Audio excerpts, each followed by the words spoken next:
Good afternoon, everyone.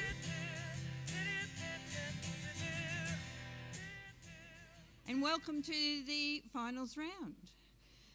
Before I start though, I just wanted to say congratulations to all the teams who have competed. They've been wonderful, and particularly to those of you who are now in the audience, listening and learning. So can you allow me to introduce our first team? And they are from the University of Sydney and their faculty advisor, Andrew Lee.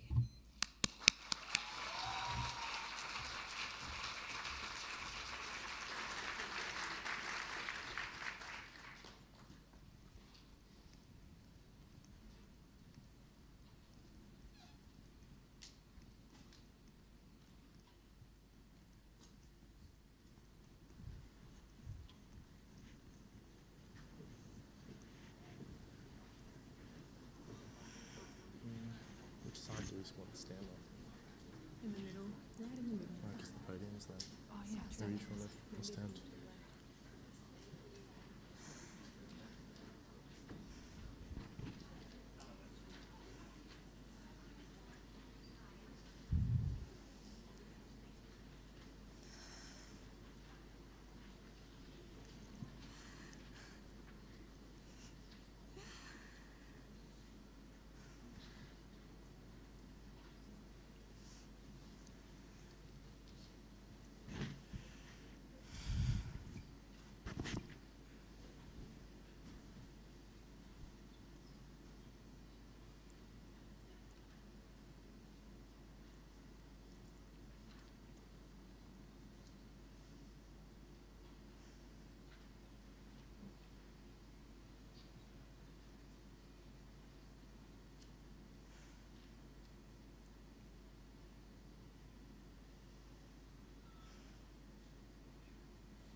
Over the past year at Anactus University of Sydney, we've embarked on an organic journey, fostering new projects, developing existing social enterprises, and preparing maturing businesses for their next steps towards sustainability.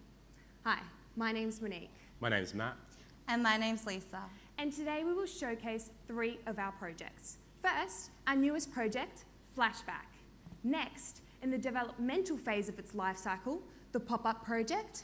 And finally, we are proud to exhibit the achievements of our most mature project, Culinary Tales. At Anactus University of Sydney, it was important for us to go deeper beneath the surface of a problem to come up with a solution that would truly address all the issues that we saw around us. From research and conducting interviews with senior citizens around Newtown, we came to understand that our senior citizens are facing significant hardships, with 100% of respondents telling us that they felt socially isolated from the younger generation and the wider community. And so, with this in mind, we made it our mission to address these issues and to empower our senior citizens. emerging from a month-long Enactus internship in February, we arrived at the concept behind Flashback, a social platform where student volunteers facilitate writing activities designed to bridge the gap between young and old, and to stimulate creativity in 2-hour workshops each week. Over the next 4 months, we developed and piloted a 4-week creative writing program for senior citizens. This has allowed our participants to share their thoughts and their stories, whether it be an autobiography, a short story, or even a poem, all of which have the potential to be published in the near future. Flashback enables seniors to come together in an open forum, to relive past memories, to meet new people of all ages, or just to simply create something out of pure imagination. Ultimately, this will fulfill the UN Global Goals of good health and well-being and reducing inequality. Over the past 4 months, we have worked hard at building a strong foundation for this project. We have formed numerous essential partnerships with retirement villages, especially one with Catholic Healthcare, New South Wales' largest not-for-profit aged care services provider, with over 6,000 residents in 48 aged care facilities. We have also closely collaborated with the University of Sydney's English Department and Writing Hub to develop this program and to train our facilitators, equipping them with the necessary skills to run a successful workshop each and every single time. With these roots in place, we launched our pilot program with 6 participants from the Brighton Retirement Village. Icebreaker questions such as, who is your first crush, had all of our participants laughing and sharing stories they hadn't thought about for a very long time. Our participants couldn't stop talking about their past and how it had led to their present. This has led to overwhelmingly positive feedback, with 100% of respondents telling us that they would love to do another program and they would recommend it to their friends. One of our participants, Diana, told us that artists do not retire. They have the compulsion to keep on doing it. My mind continues to explore and desires an outlet. It is in these real and tangible moments that we at Flashback are proud to have given our senior citizens a voice, to express their thoughts, their history, to ears that are open and ready to listen. Looking to the future, with this extremely positive feedback and the success of our pilot, we are confident that Flashback is able to expand. With our low-cost and replicable model, Flashback is easily scalable, enabling us to empower more elderly communities throughout New South Wales and Australia. By the end of 2017, we are set to reproduce our program in 5 other retirement villages. So, how will Flashback be financially sustainable? We plan to have 2 diverse revenue streams.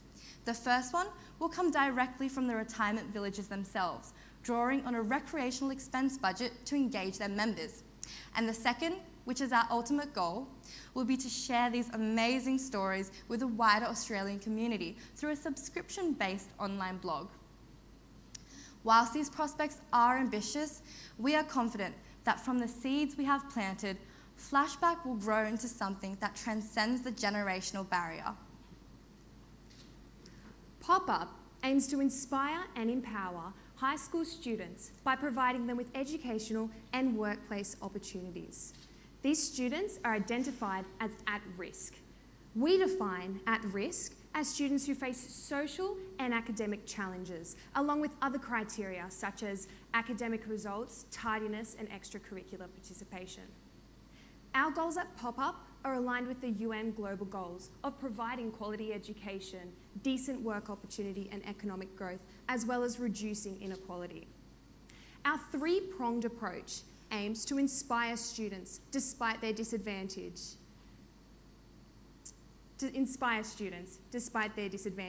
to equip them with the skills necessary to increase their employability, and to build their confidence by creating an awareness of the opportunities in the educational and workplace domains. So, how have we done this? Traditionally, Pop-Up offered 3 complementary components: an externally accredited barista course qualification, followed by a business skills workshop, and finally, the opportunity for participants to place these skills into practice in a pop-up waffle store run on campus. To illustrate this process, I'd like to share the story of Alex with you, one of our exemplar students. Alex was characterised by classmates and teachers as someone who was disruptive in the classroom environment and inattentive. He also faced a difficult home environment with challenges there and had a long history of truancy, something that Glebe Youth Services also expressed concerns with. When we invited participants of the pop-up project from Glebe Youth Services to come to the university for the business skills workshop, Alex said that he didn't care about participating and just wanted to get the day off school. However, there was an evident shift in his attitude following our first interactive activity, where students had to build the tallest paddle pop stick tower in a 10-minute period. Showing clear cooperation and motivation, Alex successfully built the tallest paddle pop stick tower, and it was from this moment his interest in this concept of entrepreneurship and business skills sparked. Further, he was able to apply the skills gained in the barista course at our pop-up day store run on campus, and his interpersonal and talkative nature was a great benefit to him when selling and talking to customers. He expressed his comfort in this environment and also an interest in tertiary education by asking me about my degree. Over the past year, Pop-Up has made a profit of $319 from the store days alone. This has come from a total revenue of $1,300. We've received highly encouraging responses anonymously from our participants, with 93% feeling that the skills gained would be applicable in real-life situations, and most importantly, 67% feeling more motivated and with a greater understanding of a direction, either in the education or the workplace, that their future may hold. We also are proud to have established such strong connections with Glebe Youth Services, a social organisation that has helped us to connect with these students that we've identified as at risk.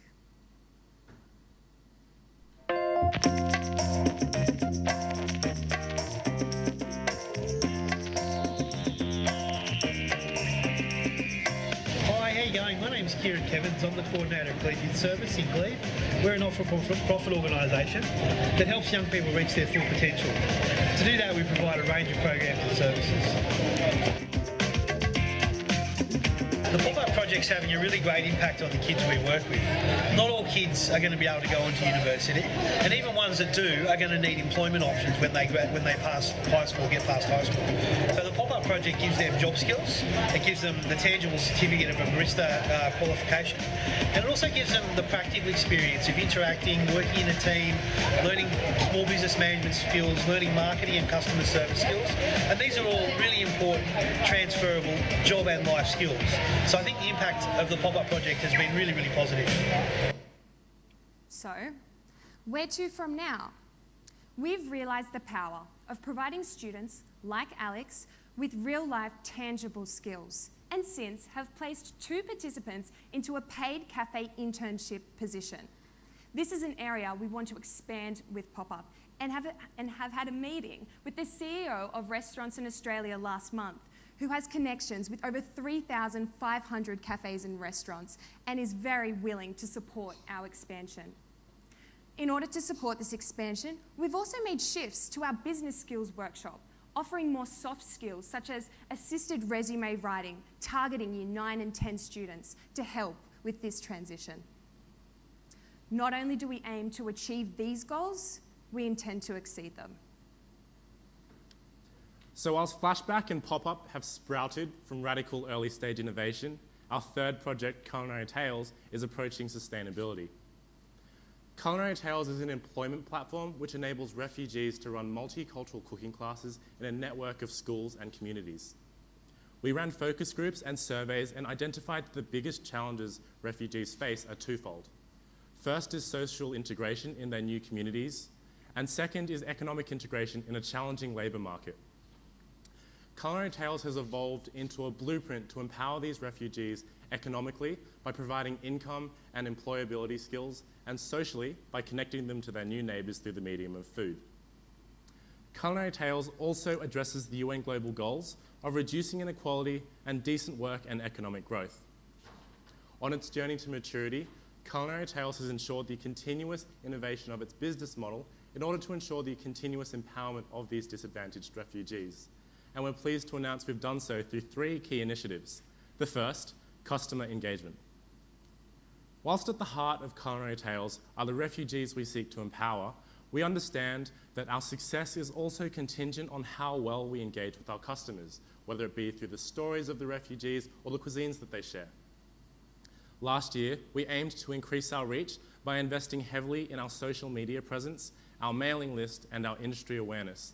And the results were fantastic, where we saw a 300% increase in our social media viewing rate, a 113% increase in our website traffic compared to last year, and by fostering a spirit of community through our growing network, we were able to bring on 5 new partners and organisations. This marketing strategy has translated into real results, where 6 of our classes from March through to May were complete sellouts. Next, we're able to focus on the customer experience, where we've increased the number of cuisines we have on offer, with Iranian being the latest, and we've also introduced specialty classes, where our June class was focused on Middle Eastern desserts, because who doesn't have a guilty pleasure for baklava? By marrying our participation focus with our reliable pricing and sustainable classes, revenue has grown 66%. And this is an exciting number because it means a secure income stream. But more importantly are the messages, lessons, and the socio-cultural exchange which takes place in every Culinary Tales class, as this is sustainable moving into the future as we continue to grow and expand. Next is product innovation. Over the last 4 years, Culinary Tales has helped members of the wider community and schools learn about the refugees' experience and their different cultural dishes firsthand. Through our market research, we identified a new opportunity leading to the introduction of our 3rd innovative branch of Culinary Tales, corporate classes. We adapted the class structure, understanding that firms seek to deliver team-building activities, and in October 2016, we piloted our first corporate class with great success. Corporate members really appreciated the opportunity to socialise with their team in a fun and different environment whilst giving back to the community. And our chefs loved the opportunity to further their personal and professional development whilst building up the courage to present a class to one of the largest commercial banks in Australia. We learned from this and developed our pricing structure and launched our marketing campaign. And we're really excited to announce that we've successfully signed on 2 additional corporate clients with classes expected to be delivered within the next 3 months. It's by taking these risks that Culinary Tales continues to remain relevant, secure additional streams of income, and continue to touch the lives of those within the community. And finally, process innovation. From the first phone call to the final dish washed, Culinary Tales has an easy, adaptable model for running classes. Classes are standardised and optimised with the class plan and run sheet, and the benefits are twofold. First, projects less reliant on Enactus administration are easy to pass on. And second, problem solving in future classes is less dependent on project know-how. So at its centre is a functional playbook for when things may go awry. From here, these developments have led to Culinary Tales receiving expressions of interest to be run external to the Enactus administration, reflective of its sustainable nature. So in the past 12 months, Culinary Tales has successfully run 31 classes and 3 training sessions. We've brought on 12 refugees and we've returned nearly $5,000 in wages. We are confident in Culinary Tales and its ability to continue its mission to empower refugees, continue its growth, and continue to bridge this important socio-cultural divide. It is clear to see that over the past year at Enactus University of Sydney, we have developed projects at different stages of their life cycle. Whether it be empowering the elderly citizens of our community, the disadvantaged youth, or our refugees, we will continue to harness the power of entrepreneurship to create meaningful social change and for our projects to grow towards sustainability. Thank you.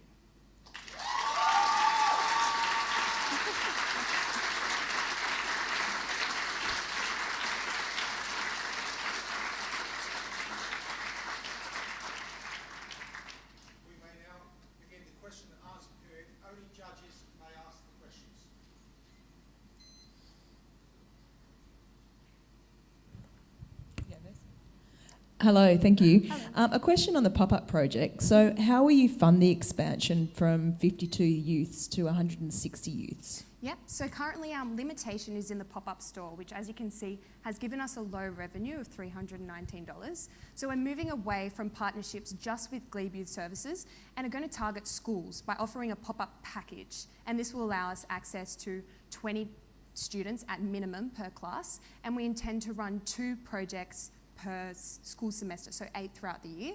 And this will also be better as far as the resources we have, because we had to put a lot into the pop-up day store on campus by getting all the ingredients and the manpower being there. You're welcome. Hi, Culinary Tales is my question. Very impressive progress. Can you just remind me, if you go back a little, you started out with a refugee focus, and I see you've got the corporate move now, but since the get-go, how many refugees have you actually assisted? We've helped 12 refugees, and that includes the training sessions that we've run, and also the classes where refugees run those classes. Okay, thank you.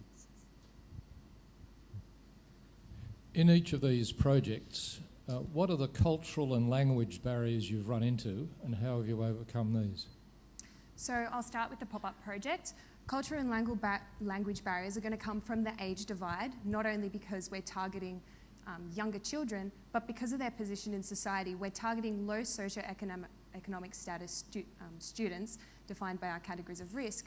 So we had to make our business model in delivering these business schools fun and interactive. So as we mentioned, challenges like the paddle pop stick tower is a way to get them engaged. And with resume writing, we didn't just give them a template like other organisations. We said, what are the skills you have, such as participating in sport, volunteering at a cafe, volunteering at their canteen, and helping them realise at their age and at their level the skills that they can utilise.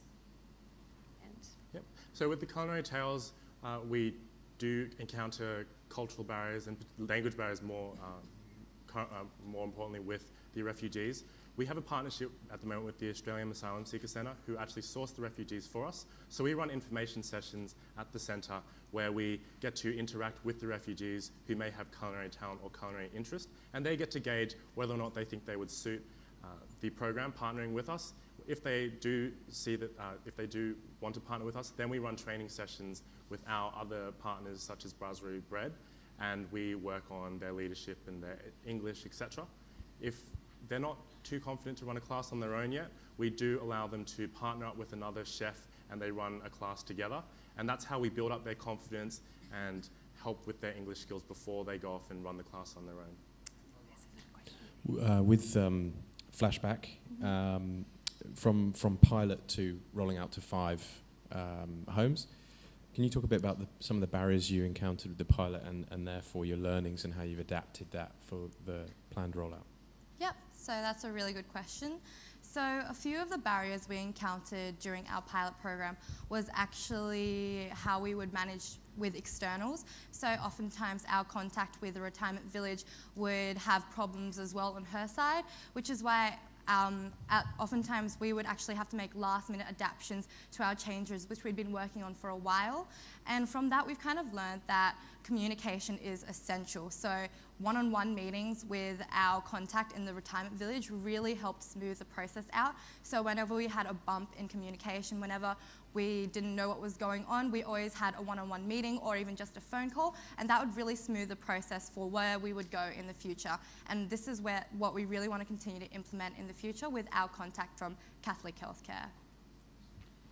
Hi, with your pop-up project, can you tell me, with the disadvantaged students that you're actually dealing with, is really 3 days worth of training significant enough for them to actually comprehend the skills? What other types of longer comprehensive approaches did you try compared to very short periods of time? Sure. So we actually started off way back with targeting homeless youth. And we realised the barrier with this is that they had greater concerns than getting a job. So then we moved to working with services such as Glebe Youth Centre. And as you've mentioned, this is quite difficult for them to learn all of this in 3 days. But providing them with the barista skills certificate, we've moulded our business workshop to be more motivating and encouraging for them to realise their potential. But further, the next step we intend to take is to go and branch out to schools for students who are more ready. Has expired. Judges, please join me in